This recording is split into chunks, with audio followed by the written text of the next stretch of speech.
ọdịnala bụ eziokwu, ọdịnala bụ ụzọ ndụ. Ị ma na o nwere olu na-eti mkpu na-asị ụmụ Igbo chigharịa, ụmụ Igbo chigharịa. Kwa mbọsị ọ na-eti, n'ụtụtụ n'abalị ọ nọ na nkụzi. Eze-Ana, Eze-Ana Ugochi tubelu, onye ọma na oraifite, onye mgbasa ozi, ozi ọma ọdịnala gaba n'ihu. Eze-Ana Ugochi tubelu, onye ọma na-eje eme ọnụ. Ọdịnala bụ ụzọ ndụ gaba n'ihu.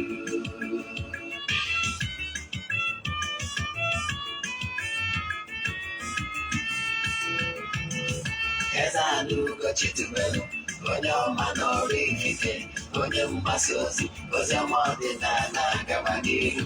Eze-Ana Ugochi tubelu, onye ọma na-eje eme ọnụ. Ọdịnala bụ ụzọ ndụ gaba n'ihu. Eze-Ana ga-adị, Ugochi tubelu ga-adị, Ugochi tubelu tempo ọ ya adị. Maka na eziokwu ọnwa chacha, ndị okenye anyị fọntambaki, ndị ochie anyị fọntambaki. Fadasi kara aka ori ụmụ Igbo si anyị rapụ nke anyị na nke faka mma. Bụrụ Baịbụl bịa, akwụkwọ akụkọ, efekwa chọọchị fa, obodo ụka bịakwa. Mana Ugochi tubelu ekweghị ekwe, Eze-Ana si n'ọma mbe, ọdịnala ọma ngwụchacha. Oge ọbụla ọ na-eti, ọ nọ na nkụzi. Chukwu abịa ma gbaa gị ume, ọdịnala ya dị. Eze-Ana Ugochi tubelu, onye ọma na oraifite, onye mgbasa ozi, ozi ọma ọdịnala gaba n'ihu. Ụtụtụ ọma na ụmụ ọdịnala Igbo, abịakwa m n'ụbọchị taa bụ ụbọchị Nkwọ. A sị na Nkwọ ya kwụtara anyị ihe ọma ma kwụpụrụ anyị ka ọjọọ. A sị m onye cheche ihe ọjọọ ya ebe anyị ya bụ onwe ya. Onye chere anyị njọ ma ọ gwọrọ anyị ọgwụ, a sị m onye agwọ ọdachi. A sị m na ndị sị na anyị ga-adị mma na onye a ga-adị mma, mana onye sị na ya ma adị mma na onye a ma adịnata mma tiri ụwa agwụ. Aka bụkwa onye nke gị Ogbuefi Eze-Ana Ugochi tubelu na oraifite. Abụ m onye isi nchụaja Ugochi tubelu na temple. Anyị na-agba afa miri emi, nwekwazi ọrụ mmụọ dị iche iche. Abụkwazị m onye isi nchụaja na ọdịnala Restoration Prayer Ministry, bụrụkwazị onye mgbasa ozi ọdịnala Igbo. My mission is to help people live better life. N'ụbọchị taa, isiokwu anyị ji bịa n'oge awa nke eziokwu bụ supposed role of mothers in African homes. Ihe a tụrụ anya n'aka na ụdị ndụ a tụrụ anya na onye ọbụla bụ onye nne ga-esibi ndụ n'ezinụlọ n'Afrịka ka e wee nwee betterment, ka e wee nwee chidimma. Nyanwa bụ isiokwu anyị. Mana bifo anyị gaa n'iru, echefuna na aja anyị na-achụ kwa ọnwa nke ọnwa Jenụwarị ka na-aga n'iru. Anyị ga-achịkọta ya n'ụbọchị 19th, ọ ga-eme 14 days. Anyị ga-achịkwa aja dị iche iche ma mesara aka n'ụbọchị ahụ. Anyị kwukwara na distansị abụrụ ịbara ya n'ọrụ mmụọ maọbụ na aja anyị na-achụ na tempụl. Ị nwekwara ike isonyere anyị n'ebe ọ bụla ị nọ all over the globe. Ndị nwekwazịrị ike ịbịa ụbọchị anwa, we are invited. Mana bifo anyị gama n'ilu n'ihe anyị ji bịa ụbọchị taa, ọ bụkwa ndị chọrọ isonyere anyị na-aja anyị na-achụ kwa ọnwa, mana isonye were na nke ọnwa Jenụwarị a, ịchọrọ isonye na nke Febụwarị, ka ị ga-eme bụ ndị na-esonye bụgo amadugo ka esi eme, mana maka gịwa bụ onye ọfụ, ihe ị ga-eme bụ ịfọwọdụ ọrụ m 3 prayer request gị. I mee those donation token to the account number. Echi atizie m na WhatsApp, mmenye gị the account number. Anyị ga-enidikwa ya details ka anyị nwee ike bukuo gị maka ya bụ aja. Echi chat na WhatsApp ka you want more information about this. Chat me on WhatsApp 0805 7837 672. I repeat, 08057837672. Echefuna, ụbọchị Monday na Wednesday ụbọchị anyị ji ekwubi okwu, anyị ji enwe administration. Ugochi tụrụ na temple. Ụbọchị anyị ji enwe counseling, ụbọchị anyị ji ekwubi okwu maka na ike dị n'okwu ọnụ. Anyị na-enwe our own administration using ordinary method. Ọ bụkwa ndị chọrọ ịbịa physical, feel free to chat me for direction. Ka bụ ofu. And I'm busy every day. So, but someone in a temple, please have appointment with me. Call at Ebonabia, Bona, the week from maybe the person you got lodged in a hotel, maybe the next day you are from. So, to avoid that, chat me on WhatsApp and have updates, appointment with me. And I'm very busy. Then, of course, I was in Jimakea where in Choyeko Walagay Bona. Any Monday or Wednesday we keep for counseling. You could be okay. Yes. Now, on issue why do you be robot? But before I go near on issue why, HF can I can a chum. Operable a programmer. Yes. You have the ability to design e-commerce website. E-commerce website. Then but when you were a programmer, then Mobuna abomination and the cholo emo programming. Yes. Yes. Oboroge. About I say to share the facility, I will let you know. The cholo emo programming. All topic and lesson.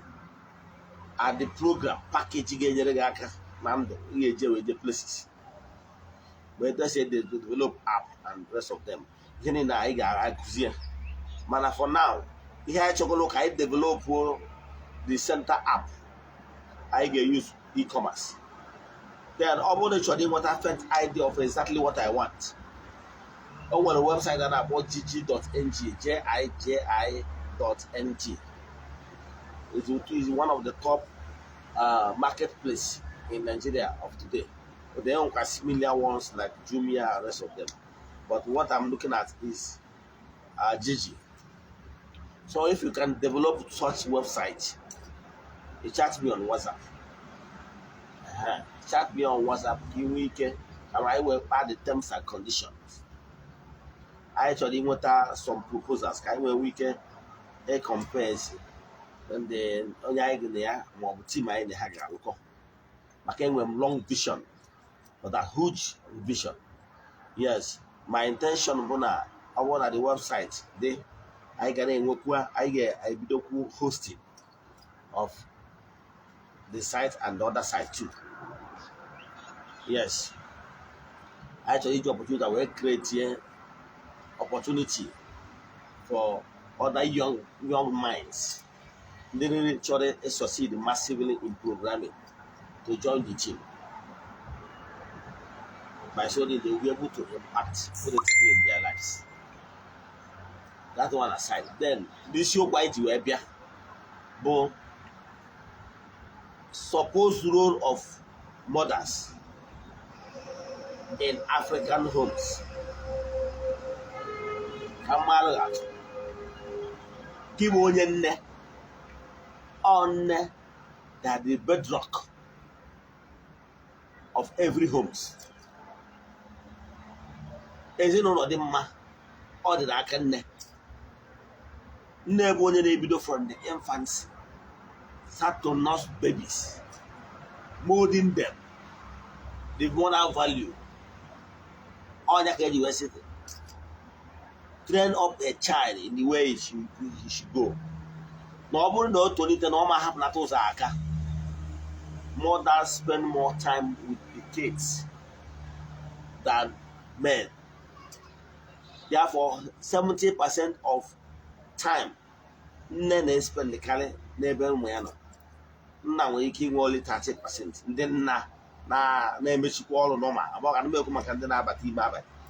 Monday, General Donko, I didn't make Maka, or some Macono teacher. Manata.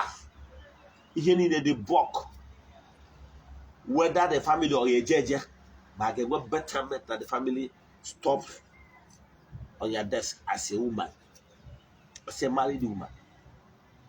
Mgbe burugbo mgbe esi dị n'ụkwụ ụkwa a na-agba njụ nwaanyị, a na-efocus attention more n'ebe nwaanyị nọ. Ya na-ajụ ma nne mụrụ ya nwaanyị ọ na-agba n'ilo, ọ na-agwọ nsi, ọ bụ nwaanyị adịghị respect di ya. Maka na ndị Igbo kwenyere na ọ bụrụ na nne ewu na-ata agbani, nne ya na-ene ya anya n'ọnụ, asịrọ nna ya na-ene ya anya n'ọnụ. Yes, ọ nne ewu na-ata agbani, nne ya na-ene ya anya n'ọnụ. Because children copy so much from their mother than their fathers. All mgbe ha gụntoziri ka ọ ga na-afụ na that my daddy behave this way or that. But at that infant stage, mgbe ahụ ha na-eme oru their mind with the mothers. So ọ bụrụ na nwa gị ga-agba njọ echi iwu aka inyere ya. Yes, n'ezinụlọ enwere ụzọ aka na aka nne na aka nna. I remember when we are growing, ọ bụrụ na ime anything, ọ bụrụ ihe my mother consider n'ọdị na ya tụrụ anya na ihe eme ya, ọ ga-asị gị nwa m, I will tell your father, believe in me. Once you mention father, I say Budana, Yoba, mommy please, ma biko agwa ya. O were na-asị gị n'ihi ekwu nkwa na ihe ime taa na ime emenata ọzọ. Nwere ike ọ bụrụ onye o nwere ike gịnị ka imelụ na o nwere bad company, na o nwere nwatakịrị na-akpa agwa iko si na-ajọ ezinụlọ, ọ fụrụ gị na ya and ọ gwago gị na ya chọrọ ka ya na-afụ gị na onye a fụọ gị ọzọ. O wee sị gị na ya agwago gị na ya chọrọ ya na-afụ gị na nwa na ya agba ya nna gị, ị ga-ada na ala yọbịa si ya biko ya gwa ya. You know why? Ịma gị na nna gị nweta gị, so oge aka nwere high moral value. Kama my father ga-apịa gị 2 lashes, ọ ma apịa gị 2, mana 2 ọ ya apịa gị ya dị ka my mother apịa gị 24. So therefore, ikwu na n'okwu site nne nna, anyị mee etu ka mkpụrụ mmiri, anyị mee etu ka ice water. Izuzu na nwa gị na ụdị ka ị na-emegide di gị, i wee na-agwa di gị, na-agwa ụmụazị na di gị dị useless. A sịkwarị na di gị na aka tichasịrị ya na onwere ọchị nke ọ na-eme, ụnụ ama aghọta ihe bụ the role of a man. Nwoke nwere ike ọ dị ụka ọ na-adị, ọ na-agbawa opi. You will not understand. Abụọ ka m mesikọ ọrụ n'ụmụ nwaanyị ka ịghọta nwoke adịghị ụka ibe na-eri emeri, ọ na-agbawa obi. Nwoke ọbụla enwere ego ka m gwa gị, maka gị nwa na-achọ iwe ike, ọ bụrụ ka nwa agbọghọbịa na-achọ nwaanyị, ị ma amata true character of a man when the man is broke. A man dị broke nwere ike ịdị humble to the fault. Mana ọ mgbe nwoke kwụrụ n'okwu ya na-abụ karịa egwu, karịa ya take responsibility ya as a man, ka ị ga-afụ true character of a man. Ọ bụrụ onye dị humble ya, ọ bụrụ onye nwere ego. Actually, every man nwere ego, mana ọ bụrụ onye ego is too much, you know, when the man is bụrụ ka nwoke financially up to date. Mana nwoke enwere ego na-anọ ka ogbenye, maka na ogbenye ka na-anọ ka ahụ adịrị ya. So ọ bụrụ na ịgba pain a man na undergo when actually o kwesịrị ịkwụ house rent, nwe nwere ike ịkwụ, when actually o kwesịrị ịkwụrụ ụgwọ akwụkwọ kwụ ụlọ. Nwoke na-etu a na-eri arịrị. Nwoke nwere ike ihe ọ na-eme collapse ga-achụgị ya n'ọlụ, o nwere ọzọ ihe ọ na-eme. Mgbe anwa ka e niile ka motivate that man. Echefuna mgbe niile ahụ ọ na-akpọ gị na-eje ata pizza. Echefuna mgbe ọ na-akpọ gị na-eje na shawama. Echefuna those good times o chejiri phone, smartphone for that matter. Echefuna those old times, ụgwọ akwụkwọ kwụrụ. Don't forget about those things. Mana ọ dị mwute na character of women of nowadays. Ha ga-echefu ihe niile ndị a mgbe ọ kọrọ n'aka mgbe ekwuru ka nwoke. Mana gị nwoke obi agbawa na gị adịghị ekwu maka ụmụ nwoke gbasị mgbe ekwu maka nwoke na-abịakwa. Mana nke ụmụ nwaanyị ka ndị na-ekwu taa. Gị ụmụ nwaanyị nwoke ọbụla adịrọ ka o si adị obi na-agbari ya. Ọ mgba eji na mgbe anwa wee kọ ya ọnụ. Ụfọdụ ụmụ nwaanyị yes gị nwa na-ene m anya yes gị nwa. Ụfọdụ n'ime ụlọ na-akpọ di uru iyi na-egwu ya na onwere nke ọ pasịtara n'ọnwe an idiot ọ maka na ikwere di. Ịlụtabazieri ya etu isi o si wee debe isi ka ewu. Ịlụtabazieri ya etu o si gara imewu ka debọghị. Etu o si gara ịdị caring. Maka na whenever a woman said about caring in modern women nowadays, ihe a na-atageti nwoke na-eweta ego. Obi na-agbawa ụmụ nwoke. Mgbe anwa iwe gwazi ụmụazị nwa ụmụadụ kwuru wee jụọ ya ajụjụ. Ị na-achọ ịkọwara m na onwere mgbe this man nụrụ ọfụ na onwere mgbe o take care of you iji gotie ya. Mana maka ihe na ọkwụsịghị ime ichefu nke o mere eme. Ofu nwanne dị ka m na-achọ nwụsị ya nwaanyị ụmụ nwaanyị ji dị like that. Once you stop giving, I forget ihe nke imere eme ọsị ihe ọ jụrụ m ọwụ kere why a man should stop giving. So ihe ọ pụtara bụ na once you are giving, you are expected to continue giving. And once you stop giving nke imere eme a na-anị. Mana ụmụ nwaanyị ọ dịrọ mma. Ọ bụrụ etu a ka our forefathers wee treat ndị nna nna anyị ha. Stop degrading your husband before your children. Onwe ihe dị mkpa eziokwu. I agree, yes. I agree na ọ nwere ụfọdụ ụmụ nwoke dị lazy. Ọ nwere ụfọdụ ụmụ nwoke dị ike push ohe eletụ ka ha wee nwee ike mee ihe ha kwesịrị ime. No doubt about that. Mana must you correct your husband in front of your children? Ịmara ọzọ ogunu ji aba na ịdaru oge ga-edi wee kpọọ ya gwa ya nke ọ na-eme with politely. Ọ bụrụ ịbara ya mgba ma inye command. Mgbe ọ bụla ị na-agwa nwoke etu a ọ ga na-efiri maka na ya dọrọzi ka esi adị. Ịghọtara ya? Then ọ bụrụ na ịgwa ụmụazị na nna ụlọ bụ useless. Onye nke ọ dị ewu di n'ihu ụmụazị. Kedu ihe ị chọrọ ka ụmụazị a mgbe ya na-akpọ ụmụazị a ka ha rigoro digo di gị amachi ịgwa gị emecha ha ga-arịgo gị nwa.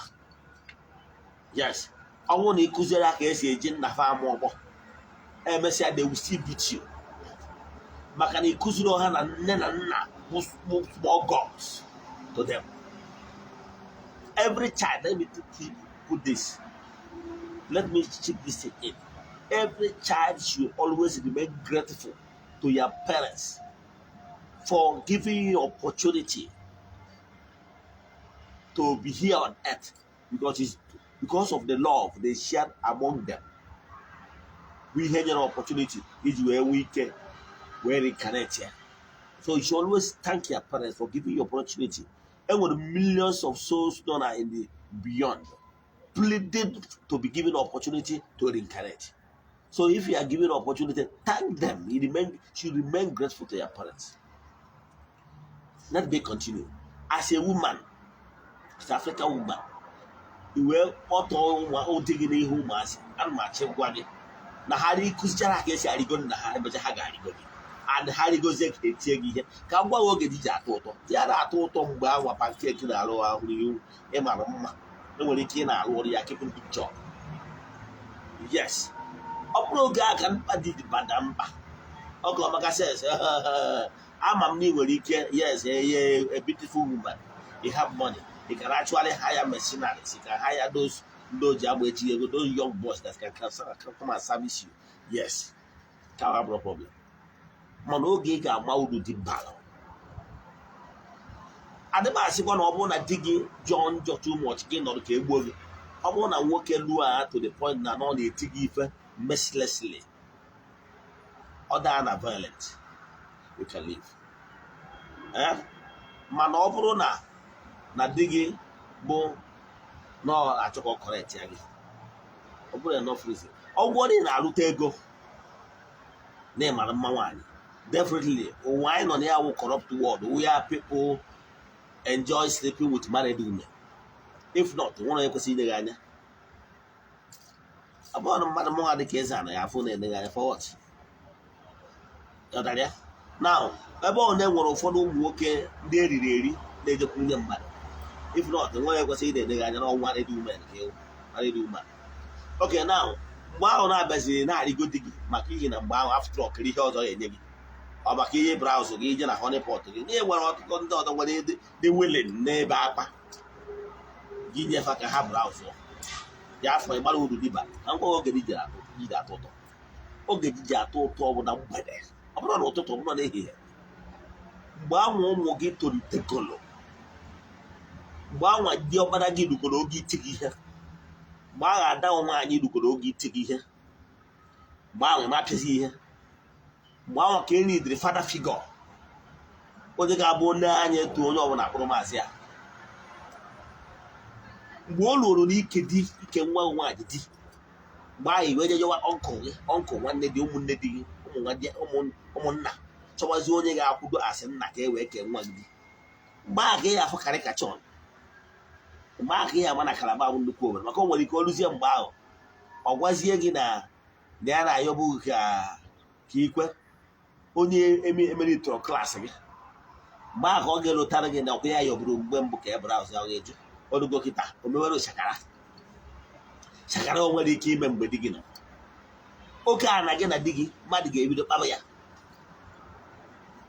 Mgbe o ruzielu na ịsọtụrụ ụmụazị rait ha be di gị, mgbe ahụ ka ị ga-ama na nwaanyị nwụrụ di jee jụọ emeri ndị nwaanyị ndị di ha nọrọzi na-eri, mana nwa nwere ya ma uru ọba tinye iluzuo ya. Maka na onye isi onye nwe anya ama uru ugomanya bụ anya tinye ọji ugomanya. Ihe na-achịkọwalụ gị bụ na-edo di gị anya na ọji igbu ugwu. Onye ama agwaghị okwu ga-agbaghị okwu. Even if you are keeping a good job, you are driving exotic cars, telling you with your husband, ndị mmadụ ga-akpọ gị akwụna. Na-akwụna ka ị na-agba n'ọfisi nji weta ebe ị nọ. Inwe promotion ibe gị na-eme ahịa sị na-akwụna n'ọhụrụ ihe na-eme ka iji wee jee wee nweta position. Something imerit ba. Ana m achị gwa onye ya agwaghị okwu ga-agbaghị okwu. So chekwa di gị. Ụfọdụ ụmụ nwaanyị na-ebere ibu n'isi ha. Isi na isi ha bụ n'ọnụ Igbo na-ekwu ya n'okwu. Onye na-asị na di na nwunye wee okwu isi na-asịrị gị asị. Yes, I agree. A woman is like the neck, while the man is the head. Yes, without the neck, the head remain moveless. We agree. A woman is like the spinal cord. That spinal cord being in order, the entire body remain moveless. I agree. But you must respect your husband. I was some of my friends in that quarter. When you can chat with the other day on that quarter. And one you do, where do bamboo do you? I see a lot of year war. Macano is a way they join no more in the feminism. Daughter, they want a culture, then I wear.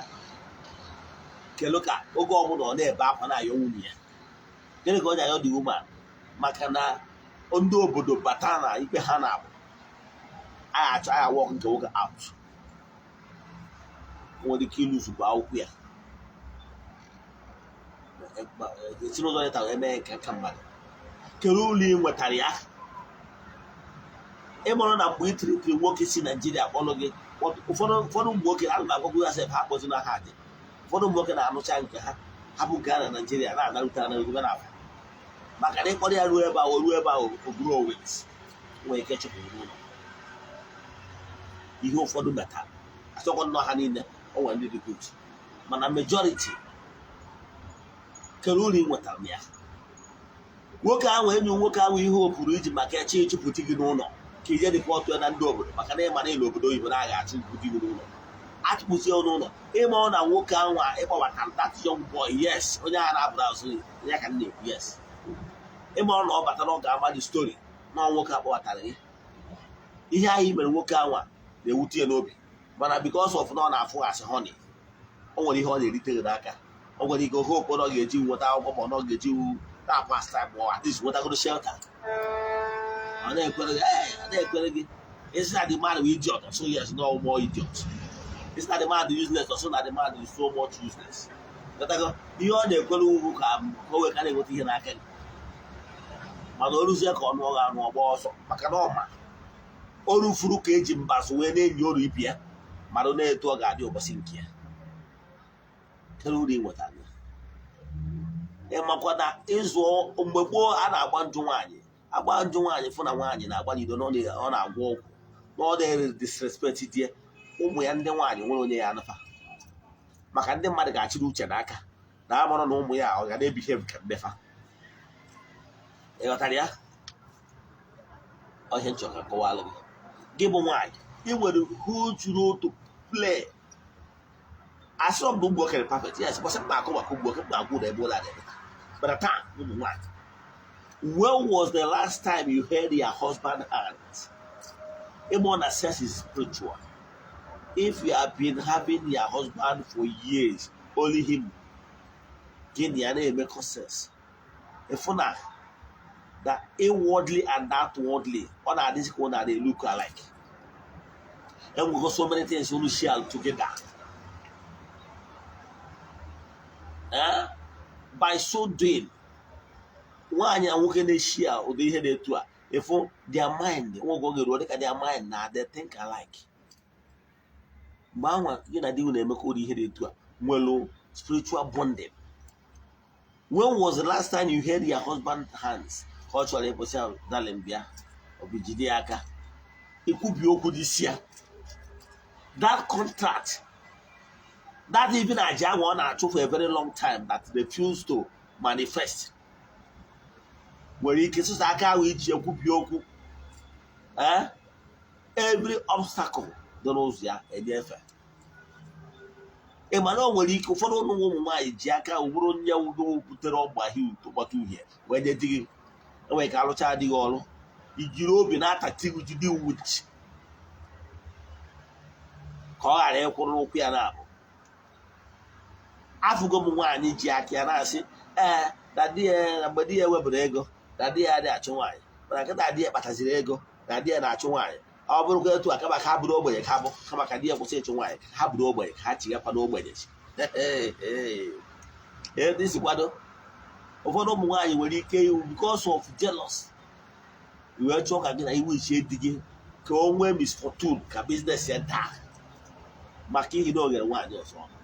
This is what for why can go to that extent. Walk over and be done H1. Maki, he never go Bataranaka, my dear. H1 to be an humble. Yes, but the only thing about that. Because God broke. I want to get magic and work at the broke mal character. Anyway, it's why to be. Come on, no way around a hard there. All work at they go to work each one. Each one outside the Diego. Because you have to pay for hotel, you have to take. And the woman in question is a runs. It's a side chick. All manner, they man. So you pay as you go. So working at one outside, but each one outside the more expensive. But for them working away, they're humble now because all the broke. But no what they give fully character. Yeah, we will take it from men. So, but upon your king, where the witch is here, if we the witch didn't call down when you know, Wamosuke, what one Yamosuke will get a billion no. Emma, and with so many ways to bail a cat. If your husband in a one, yes, on a be moral life, yes, there were so many things he can do. He can tackle it spiritually, then he can tackle it by good counseling at the right time with the right words. I want to hear you do mad order on our chair. When we got our one of broken body, you know that, you were engaged in service of a counselor that talk to your husband. You know that, so you're not check a while ago now. Now, whether Mezuno or Gadema, Mezuno or Abagara, the one in that. Emon or Bruno and Bob will be done whether you are honey pot naked, them mother. In a buteruti or out. What don't work when I say case a butora. Boya butas or out, what about video go with you? Emon a multiple sense partner, they butas set back. Emon, it's not always unaware. Yes. Oh, only about cross where honey pot, forget it. It will take miracle for you to be saved again. You know that? So, give one. I want to like dig it. Believe in me. Keep walking. Walk on a money in the man. Anything. There, be cooking. Or what do you hold you? Follow. Maka no move for the organ no we were saying oh can no nya wan which I why we that money. So we hold you follow. You hold ya bia so we hold the return target. Or maybe they are cheap. Because dating young girls can be expensive. But dating married women is cheap according to when they marry. You know that?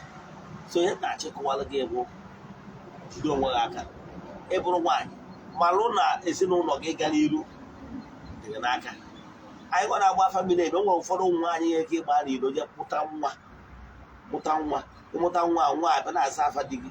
But in the spiritual realm, more so one year was to that, see a boss, one was on one mortality, see a boss. All better than I'm good, that one teacher than I'm going and it's not from there. I don't know the magazine and more than how much I told you. Makano mano ngoli ko bro mo spend there so where you connect that wawa how much I need. So what am I saying? Why I was say about part 1 mani na check wa bu malo na ezino no ge ganiru makana agbache egwo na anu mara life in ebi now gabo a stumbling block to dig life in ebi ta mo kali ke we stumbling block go mo ke mo ta and dog a stumbling block to your own life. I'm Kusieba, it's a required a bank of a proposal gave a part 2 years. You are doing Kusia. Or when they talk about your family, send the message on WhatsApp 0805 78 37 672. Again, 0805 78 37 672. Ah, to work at Capri and then one more consideration in there. Friends of the temple, our partners, our fans all over the globe. Everyone would under the influence of my voice. Kahara Bundini, Bumwaya Andrano, then I made the Haraja. May they receive help. May this message touch them. Let them turn new leaf. Let them understand that the betterment of their families, their homes, lies in their hands. So that by so doing, mothers in Africa will be able to help their husband to build better homes for the general benefit of we all. It's a in the next video, share it, touch the share button so that your friends and well wishers will learn from today's lecture. Yagazien. Now, for see you tomorrow by 9 a.m. Yagazien.